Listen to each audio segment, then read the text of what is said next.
खास पर माइनॉरिटीज में जो हिंसा हो रही है, आज तीसरे हिंदू युवक की हत्या हुई। वजिंदर विश्वास इसका नाम है और उसी के एक मित्र नोमन मियां ने उसकी हत्या कर दी। देखिए, बात यह है कि चाहे नोमन मियां हो या दूसरा मियां हो, हत्यारे एक ही समुदाय के हैं और जिनकी हत्या की जा रही है वो भी एक ही समुदाय के हैं। इस पैटर्न को समझना पड़ेगा। वहां ये जो हिंसा का तांडव चल रहा है वो कोई अनायास नहीं है, कोई संयोग नहीं है।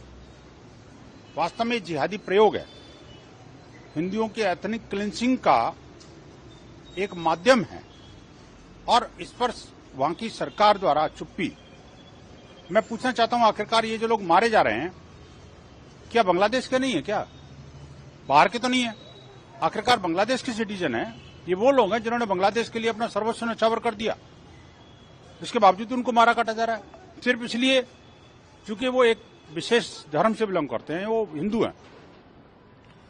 और इस सब को लेकर के ये नागरिकों की सुरक्षा करना सरकार की जिम्मेदारी है ना। लेकिन सरकारी तंत्र तो सारा वो जिहाद तंत्र के कब्जे में आ गया, ऐसा लग रहा है मुझको। लेकिन दुख इस बात का होता है कि इन जिहादी तंजीमों को सिखाने के लिए वहां की जो सिक्योरिटी फोर्सेज हैं वो भी लगता है उनके सामने सरेंडर कर चुकी हैं।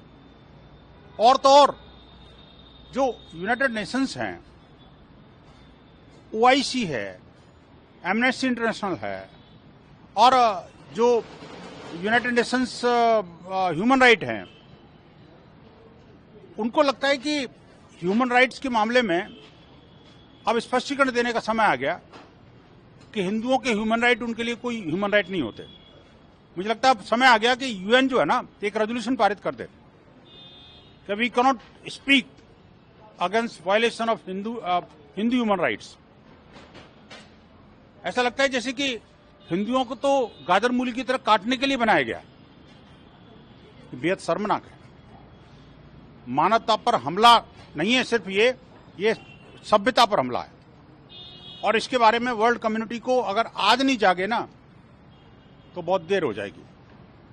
हमें लगता है कि कम से कम इन सब चीजों को, चूंकि एक के बाद एक अनवरत रूप से हमले हो रहे हैं। अभी जो कल की बड़ी भयावह तस्वीरें आई सामने कि कई हिंदुओं के घर जो है बाहर से लॉक करके और ज्वलनशील पदार्थ डालकर उनको आग लगा दी गई। जिंदा चला जा रहा है उनका सामान और लाइफ एंड प्रॉपर्टी, और कोई कुछ बोलने को तैयार नहीं है।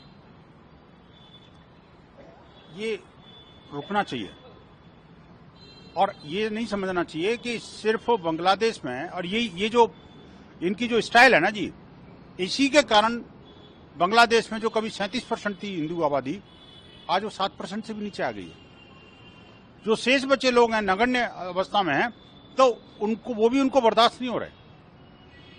और आप देखिए दूसरी तरफ भारत के अंदर हम बात करें तो माइनॉरिटी कितनी थी और आज कितनी हो गई। दुनिया के सबसे ज्यादा मुसलमान भारत के अंदर रहते हैं। लेकिन क्या भारत की कोई इस्लामिक ऑर्गेनाइजेशन आज तक कोई बोलने का ये साहस कर पाई कि इस्लामिक मान्यताओं के अनुसार हिंदुओं की हत्या ठीक नहीं है? ये कहते तो बहुत हैं कि इस्लाम शांति का धर्म है, इस्लाम में हिंसा नहीं होती, और हमारे धर्मग्रंथ ऐसा नहीं कहते। लेकिन प्रैक्टिकली हो तो कुछ और रहा है ना जी। अब इसको समझना पड़ेगा और दुनिया को यह भी समझना पड़ेगा, हिंदू सहिष्णु तो है लेकिन भीरू नहीं है। हिंदू समाज एक लिमिट तक ही सहन करता है। हमारा किसी से कोई दुराव नहीं है, हमारा कोई द्वेष नहीं है। ये बांग्लादेश वही है जहां पर कि कभी बंगाल की संस्कृति, बांग्ला कल्चर जो है चरम पर थी, आज उसको तहस नहस करने का प्रयास किया जा रहा है। सांस्कृतिक हत्याएं हो रही हैं। अब इस पर पूर्ण विराम लगाने की आवश्यकता है और इसमें मुझे लगता है कि सबको जागना पड़ेगा। नहीं तो वैसे ही होगा जैसे 1 दशक पहले, 2 दशक पहले भारत यूरोप को चेता था कि भाई इस्लामिक जिहादी आतंकवाद को रोकिए, ये दुनिया के लिए गंभीर खतरा है। लेकिन कोई वर्ल्ड कम्युनिटी इसको समझने को तैयार नहीं थी। आज France, Italy, Germany, Australia, England, America, सब जगह आतंकवादी हमले हो गए। अब उनको भी समझ में आ रहा है कि जिहादी आतंकवाद सिर्फ उनके देश के लिए नहीं, दुनिया के लिए खतरा है।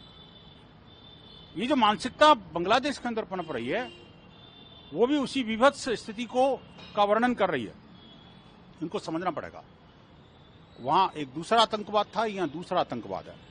लेकिन हिंदुओं के एथनिक क्लिंसिंग जो है ना, ये अब बर्दाश्त नहीं होगी।